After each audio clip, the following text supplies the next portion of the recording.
गंजाम जिला बुगुड़ा ब्लॉक स्थित विष्णुचक्र ग्राम श्री अरविंद पूर्णांग शिक्षा केन्द्र एक लोकों भरोसा योग्य शिक्षानुष्ठान। यह शिक्षानुष्ठान इंग्राजी शिक्षा लाभ करथांती समस्त छात्र छात्री को उत्साह करने निमंते स्कूल कमिटी पक्षर आज 10तम वार्षिक उत्सव पालन हो जाइछि।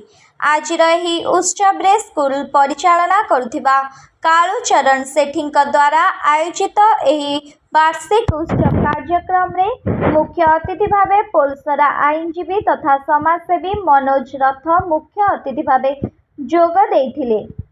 तत्सहित बहु मान्यगण्य व्यक्ति माने मध्य उपस्थित रहिथिले।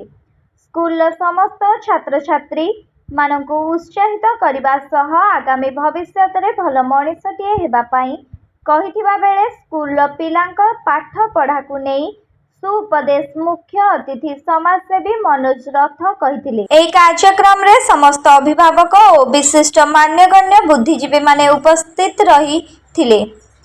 गंजाम रो सुजाता गोस्वामी रिपोर्ट वर्णना टीवी।